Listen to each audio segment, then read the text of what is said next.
Alright, welcome back guys. In this video, you will learn how to use the hue, saturation and lightness adjustment layer inside Photoshop to target and change colors. This video is divided into two parts. In the first part, you will learn the general rules and concepts when working with hue, saturation and lightness. And in the second part, you will see a practical guide of how to apply what you have learned. So let's get started.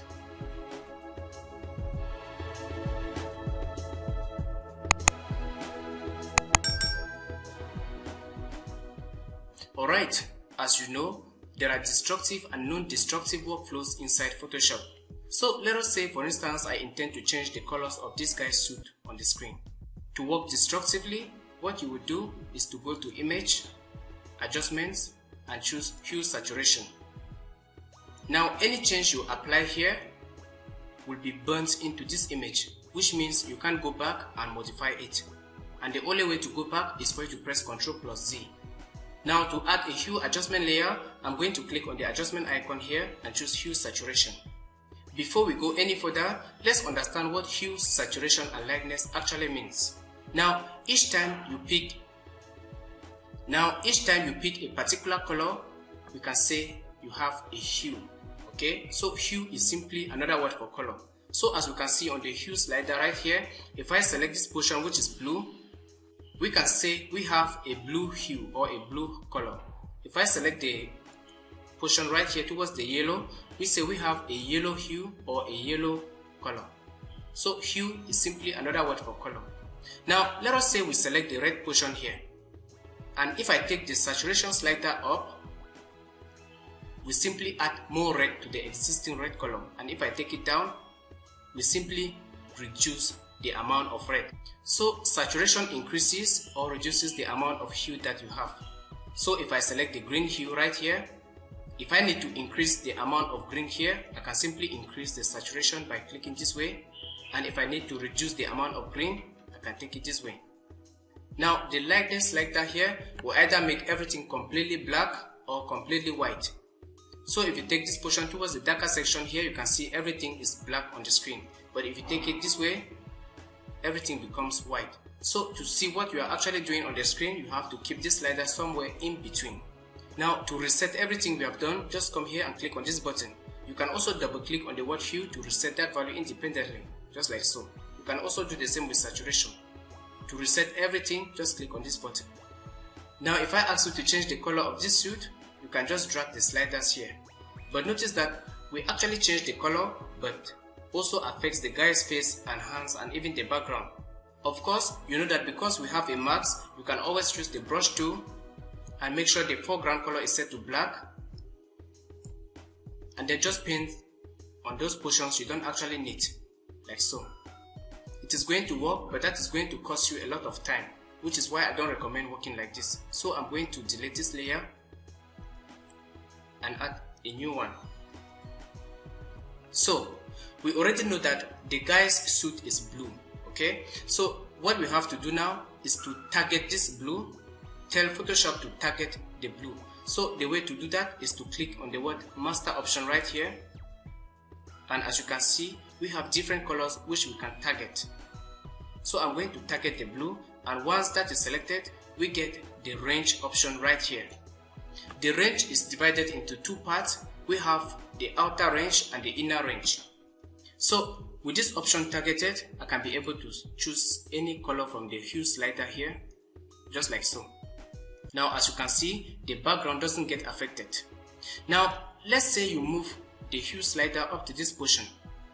As you can see, we get a mixture of the pink option here, or the pink color, and the blue color that was there previously. To fix this kind of problem, what you simply have to do is to come here and expand the inside range. So click on this slider and drag it this way. As you can see, the colors are fixed instantly. Now instead of clicking inside this box to pick any color, you can also use this icon to target a specific color. So I'll reset everything by clicking here, and then click on the hand icon here or the finger icon to select it. Now if you just click here and scrub left and right, you will adjust the saturation. To be able to adjust the hue slider, simply hold the Ctrl key, that will be the command key if you're using the Mac.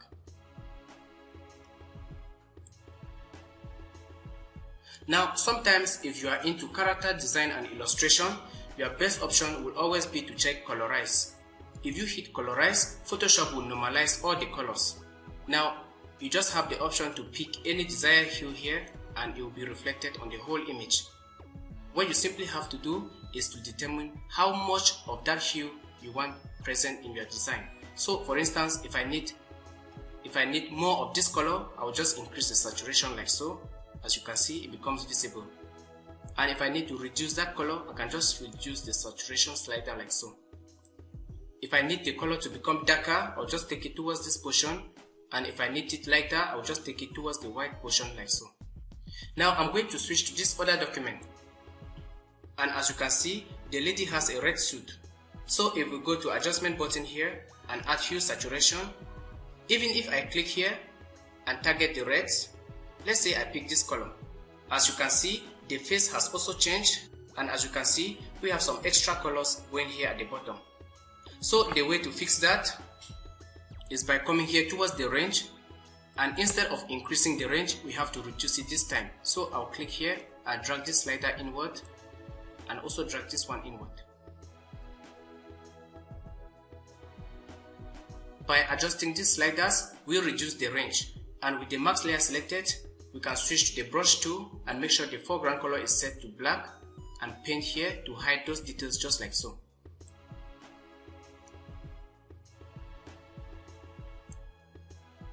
Of course, we have that color problem we had earlier on here, so you can simply expand the range here to have this total color.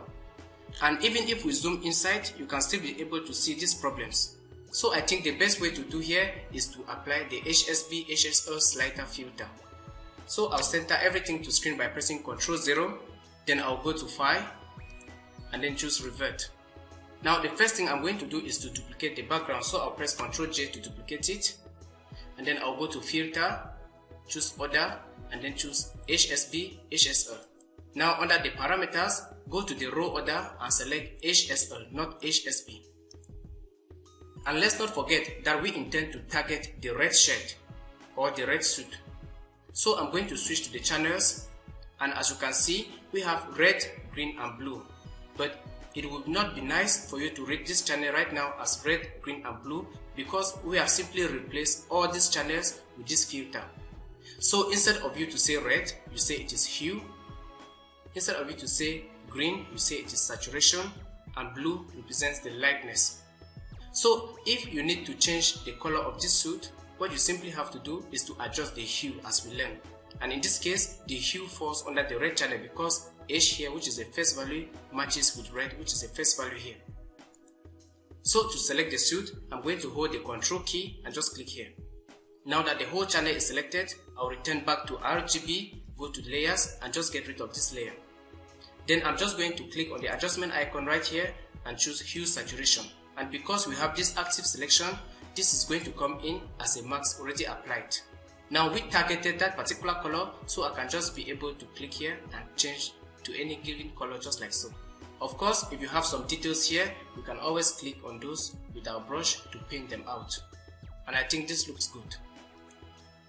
Again, let us have another example. So I'll switch back to the first document right here and revert it.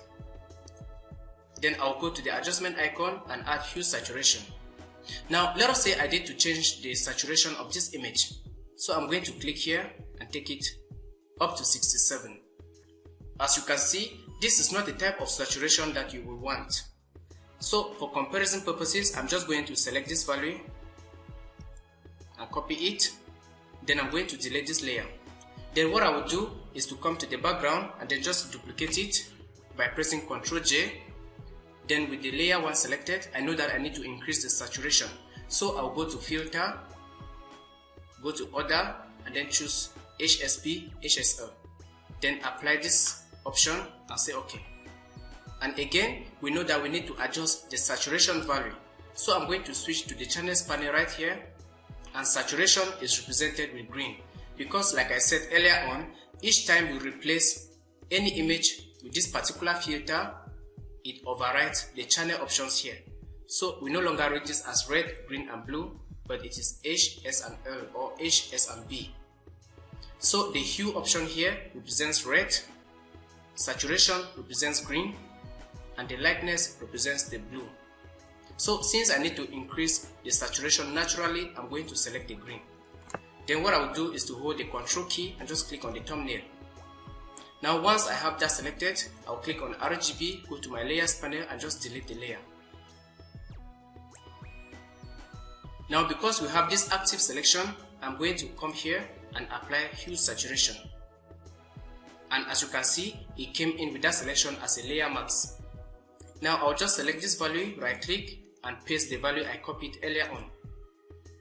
And as you can see, this is how the saturation value looks now with the extra filter we have applied. It looks so natural than it was before. So to see what difference it makes, I'm going to hold the Shift key and click on the thumbnail right here to disable it.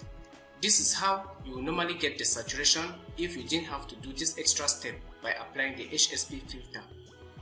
And this is how everything looks now with that extra step applied. So this is what I really wanted to show you in this video, guys. Hopefully you found something very interesting to watch. Thank you for watching the video to the end. Kindly support our channel by subscribing, and I'm going to see you in the next one tomorrow. Good luck.